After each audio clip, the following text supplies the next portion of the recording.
Hoje nossa conversa será sobre o processo de independência do Brasil. Dois acontecimentos extremamente importantes, a Conjuração Mineira e a Conjuração Baiana. Para podermos compreender melhor como foi esse processo que resultou na independência do Brasil, é importante entender as influências de todo o movimento que vai acontecer na Europa no século XVIII, como o iluminismo e as revoluções americana e francesa. Todos os ideais que influenciaram esses acontecimentos vão chegar, através de publicações, ao Brasil e vão ter um papel importante influenciando todo o pensamento revolucionário da época. Então, os ideais iluministas eles vão ser extremamente importantes nesse processo porque vão influenciar todas as transformações políticas e sociais que marcam a história do Brasil e todo esse processo que resultou aí na independência. No que diz respeito à Conjuração Mineira, é importante conhecer, certo, o contexto, né, do final do século XVIII no Brasil, onde em vários lugares estavam acontecendo conspirações populares e anticoloniais, motivadas pela insatisfação com as políticas apresentadas pelos administradores da coroa portuguesa. Nós estamos falando aí do século XVIII, século em que na região de Minas Gerais havia o forte trabalho do garimpo, né, da busca pelo ouro, né, e consequentemente, um controle muito grande da coroa portuguesa com relação à exploração das minas. No caso, nesse período, o ouro já estava escasso, né? E os proprietários de terras, os exploradores das minas, aqueles que trabalhavam diretamente com a questão da mineração, não estavam conseguindo pagar os impostos cobrados pela coroa portuguesa. Né? A própria administração da coroa não levava em consideração que o ouro já estava escasso e continuava cobrando cada vez mais os impostos. O que vai fazer com que a população comece a reagir, né? Principalmente os membros da elite colonial que viviam em Vila Rica, né, que já não aguentavam mais os abusos econômicos da coroa portuguesa no que diz respeito a essa cobrança de impostos.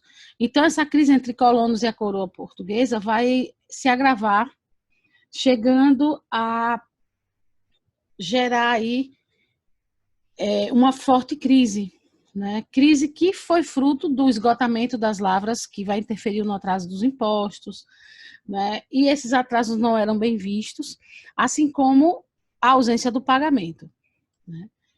Em 1788, né, houve uma cobrança, né, de um alvará de 1750, que foi publicado em 1950, de 11 arrobas de ouro para a coroa portuguesa. E isso vai, de certa forma, gerar uma grande revolta, né? Essa revolta vai fazer com que vários colonos passassem a se reunir para discutir uma forma de se posicionar diante do abuso da administração da coroa portuguesa. Em 1789, a cobrança de impostos atrasados começa a entrar em vigor, né? Assim como a investigação de contrabando do ouro, né, retirado das minas. Então, ocorre, durante esse período, uma mobilização da elite econômica e cultural de Minas, né, que, sob a influência do pensamento iluminista, né, e dos processos aí de independência das colônias inglesas na América, vão se reunir para pensar uma revolta, né, que seria realizada no dia onde aconteceria essa cobrança, que seria o dia considerado como derrama.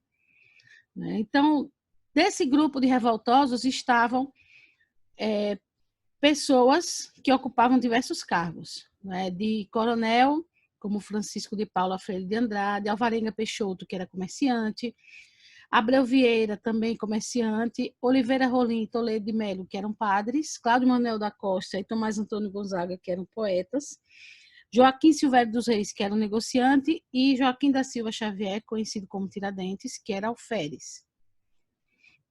Quais são os planos desses conjurados, como eles ficaram conhecidos?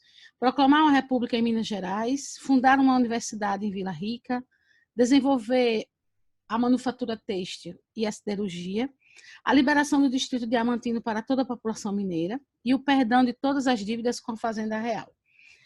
Existe um elemento que não entrou nesses planos dos revoltosos de Minas Gerais, que foi a abolição da escravidão. Isso porque a grande maioria dos revoltosos eram proprietários de escravo, e foi o grande impasse, né, devido a essa questão, e por isso a discussão sobre a abolição da escravidão não foi levada enquanto ponto importante pelos revoltosos. No dia da derrama, os revoltados decidiram fazer essa revolta, né, promover essa mobilização para reagir a essa cobrança de impostos. Acontece que a coroa portuguesa ficou sabendo dessa possibilidade, dessa revolta, e todos foram delatados por um dos seus, né, que foi Joaquim Silvério dos Reis. Ele entregou todos os revoltosos que foram presos e levados para o Rio de Janeiro, onde foram julgados e condenados, né? Foram acusados de inconfidência, que é a falta de fidelidade ao rei. Alguns conseguiram penas leves, né, os mais ricos, mais poderosos. Outros tiveram a prisão temporária, outra prisão perpétua, né? Teve um deles que foi morto na cadeia, na prisão, que foi Cláudio Manuel da Costa. E o único condenado à morte foi Tiradentes, né, que foi executado como uma forma de mostrar à população o que aconteceria com aqueles que trairiam, pudesse pensar em traição da coroa portuguesa. Ele foi condenado ao enforcamento, e depois seu corpo foi esquartejado e colocado pelas estradas para mostrar o que acontecia com aqueles que se revoltavam contra a coroa portuguesa. A conjuração baiana acontece na mesma época, né, na Bahia, né, na cidade de Salvador. Foi um movimento que também teve o perfil de contestação do poder do rei, né? A cidade de Salvador vivia uma forte crise econômica, em função, fruto também de todo o processo que foi a transferência da sede do governo de Salvador para o Rio de Janeiro, né? A cidade de Salvador entrou em uma grave crise econômica, né, a partir de 1763, fora a chegada também das ideias revolucionárias europeias, né, as ideias que vão ser disseminadas através do iluminismo e que vão influenciar a Revolução Francesa.